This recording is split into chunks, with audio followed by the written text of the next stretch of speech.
नमस्कार मित्रों, मैं संतोष मिश्रा, वास्तु कंसल्टेंट और न्यूमरोलॉजिस्ट आपके लिए द्वार के संदर्भ में, एंट्रेंस के संबंध में, डोर के संदर्भ में कुछ कहना चाहता हूं। डोर हमारे लिए, किसी बिल्डिंग के लिए उतना ही महत्वपूर्ण है जैसे शरीर के लिए मुंह।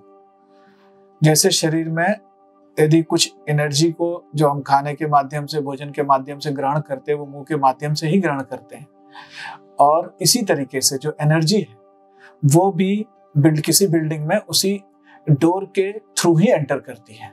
जिस तरीके से हम खाते हुए कॉशियस होते हैं, हम उन्हीं चीजों को लेते हैं जो शरीर के लिए शुभ हो, जो शरीर के लिए स्वस्थ रखने के लिए आवश्यक हो, जरूरी हो। ठीक उसी तरीके से किसी भी बिल्डिंग में, किसी भी भवन में हम उन्हीं तरीके की एनर्जी को अलाउ करते हैं जो उसके हमारे लिए और बिल्डिंग के लिए, एनवायरनमेंट के लिए शुभ। इसके कुछ नियम, तो भोजन करते वक्त तो हमारा अपना विजडम होता है और हमारे जिसके थ्रू हम समझे हुए होते हैं कि हमको क्या खाना है। पर जब बिल्डिंग की बात आती है तो कुछ हम नियमों के माध्यम से, कुछ रूल्स हैं उसके माध्यम से हम बहुत अच्छे से समझ सकते हैं कि हमको कौन सा एनर्जी को अंदर आने देना है या नहीं आने देना है। क्योंकि ये जिस तरीके के एनर्जीज से हम रिलेशन डेवलप करते हैं, उसी तरीके के एनर्जीज के साथ में हम बाहर भी जाते हैं और अंदर भी आते हैं। और ठीक उसी तरीके से बाहर के एनवायरनमेंट में भी हमारा जो प्रेजेंटेशन होता है, हम उसी तरीके से व्यक्त होते हैं और बाहर के व्यक्तियों से भी उसी तरीके की एनर्जी के व्यक्तियों के साथ हमारा रिलेशन डेवलप होता है। इसलिए द्वार का सही जगह पर होना अति महत्वपूर्ण है।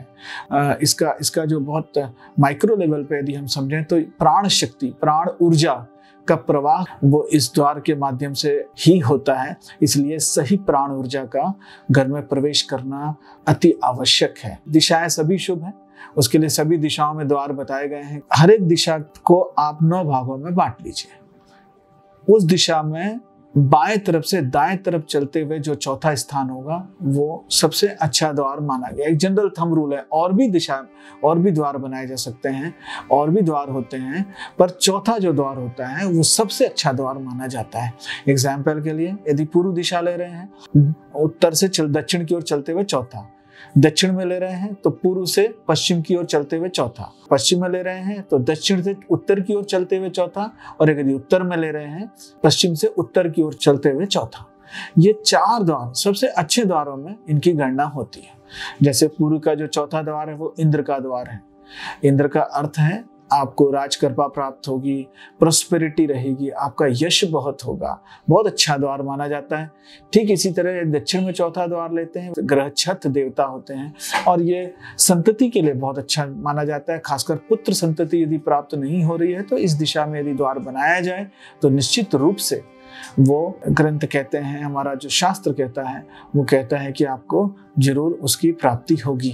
पश्चिम दिशा में ये पुष्पदंत की जगह पर आता है जहाँ पर प्रोस्पेरिटी, आपको धन और यश दोनों की प्राप्ति होगी। तीसरा जो एक उत्तर दिशा में जो सबसे अच्छा द्वार माना जाता है वो बल्लाड का क्षेत्र होता है। यहाँ पर सर्व सुख की प्राप्ति होती है। ये अबंडेंस का जो द्वार है, इसको सर्व सुख का, सर्व समृद्धि का द्वार माना जाता है।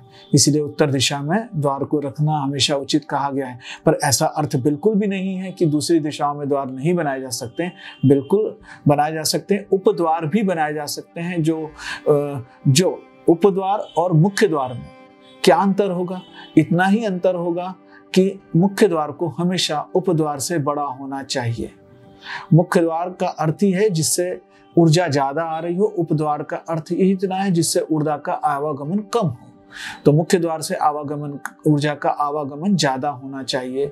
तो इसलिए मुख्य द्वार को बड़ा रखा जाता है। उसकी जो चौखट होती है उसको विभिन्न प्रकार के जो अलंकार होते हैं उनसे सजाया जाता है, ताकि हम जिस एनर्जी को सिंबल्स जो हम यूज करेंगे उसमें वो उसकी ऊर्जा को और बढ़ाएंगे, उसको एम्फेसाइज करेंगे, उस एनर्जी को इंक्रीज करेंगे और वेलकम करेंगे।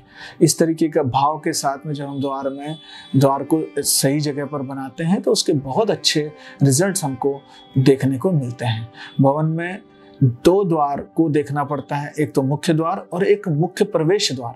मुख्य प्रवेश द्वार का अर्थ है जो हमारा बाउंड्री में गेट है वो उसको मुख्य प्रवेश द्वार कहा जाता है। और बिल्डिंग में जो एंट्रेंस का जो डोर है वो उसको हम सिंह द्वार कहते हैं। तो सिंह द्वार और मुख्य प्रवेश द्वार, इस तरीके से एक छोटा सा बाइफरकेशन है जो हमारे समझने के लिए है। और तीसरा मैंने एक बताया उपद्वार।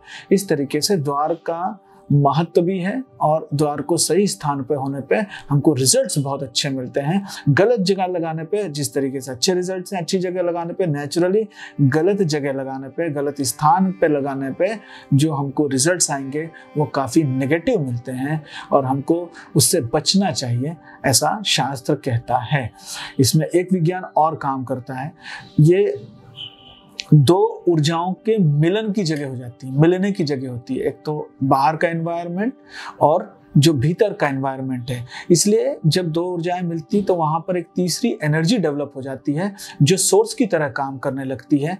इसलिए यदि सही दिशाओं में इनको बनाया जाए तो वो जो सोर्स बनेगा वो काफी पॉजिटिव बनता है, काफी काम का रहता है और वो एक एक्स्ट्रा सोर्स की तरह काम करता है। इसीलिए जब द्वार का निर्माण किया जाता है उसको शुभ नक्षत्रों में करते हैं, शुभ घड़ी में करते हैं। जब चौखट को लगाया जाता है उसको भी शुभ घड़ी और शुभ नक्षत्रों में ही किया जाता है। अति महत्वपूर्ण है द्वार का सही स्थान पर होना। द्वार जब हम बात कर रहे हैं तो नेचुरली फिर बात आती है कि और कहाँ कहाँ लिया जा सकता है, कहाँ नहीं लिया जा सकता। तो मैं जो शास्त्र बोलता है, शास्त्र का क्लियर डायरेक्शन है घर के द्वार के लिए कि उसको मध्य द्वार में ना बनाया जाए। मध्य में द्वार जब बनाया जाता है तो कुल नाश करता है, ये डिस्ट्रक्शन करता है। तो घर का द्वार जो होना चाहिए वो मध्य में बिल्कुल नहीं होना चाहिए। मध्य का अर्थ और भी है, वो हम जब अपनी क्लासेस होती हैं उसमें स्पष्ट करेंगे कि मध्य का द्वार आखिर किसको है। तो सामान्य रूप में और लेकिन मध्य का द्वार बनाया किस में जा सकता है, तो इसको बनाने की एक जगह जो बताई गई है वो केवल मंदिरों में बताई गई है। टेम्पल्स में जो डिवाइन हैबिटेशन है उसमें हम मध्य का द्वार लेते हैं। जो ह्यूमन हैबिटेशन है उसमें मध्य के द्वार को बहुत उचित नहीं कहा गया है, उसको डिस्ट्रक्शन के लिए सोर्स बताया गया है कि जिस जगह पे मध्य का द्वार होता है वहाँ डिस्ट्रक्शंस होता है, कुल का नाश होता है। जब हम द्वार के संदर्भ में बात कर रहे हैं, हम एंट्रेंस के संदर्भ में बात कर रहे हैं, तो घर के लिए हमेशा याद रखें यम सूत्र और ब्रह्म सूत्र, इन पर द्वार को नहीं लेना चाहिए। ये होने से घर में जो हमको लाभ प्राप्त होना है, द्वार का ऊर्जा का जो लाभ प्राप्त होना है वो ना होकर हमको बल्कि उससे नुकसान होता है, ऐसा शास्त्र कहते हैं। अक्सर हम देखते हैं मंदिरों में, आप देखिए मध्य के द्वार आपको बहुत आसानी से समझ में आएंगे। तो आप मंदिरों में देखिए, पुराने मंदिरों में जाइए, आप सीढ़ियाँ चढ़ते हुए आप जब जाते हैं और बिल्कुल मध्य का द्वार जो गर्भगृह होता है उसमें ठीक मध्य में द्वार मिलेगा। तो मंडप के मध्य से ही होके आप जाते हैं और जाते हैं तो मध्य का द्वार आपको मिलता है। तो मध्य का द्वार मंदिरों के लिए अच्छा है। हर चौथी जगह के अलावा भी कई द्वार हैं। इस जगह पे मैं आप इतना ही शेयर कर सकता हूँ, इसकी डिटेल्स हमारी जो आगे आएंगे उसमें मैं करूँगा, पर अभी के लिए इतनी ही सूचना मैं आपको देना चाह रहा था। नमस्कार। आज मैं अपने मित्र, हमारे ब्रह्मवास्तु टीम के सदस्य श्री श्रेयांश चौरैया जी को याद कर रहा हूँ। आज ये हमारा पहला वीडियो उनके बिना बन रहा है। उन्होंने स्नेहपूर्वक, दबावपूर्वक इस प्रक्रिया को शुरू कराया। उन्होंने कहा कि आप लोगों से शेयर करिए, जबकि व्यक्तिगत रूप से मेरी बहुत रुचि शेयर करने में रही नहीं, पर उन्होंने कहा कि आप क्लासेस के अलावा भी शेयर करिए। उससे हम बाध्य हुए कि हमको इसको चालू करना है और हमने किया भी। योग संयोग से 8 अगस्त को एक दुर्घटना में उनका शरीर शांत हो गया।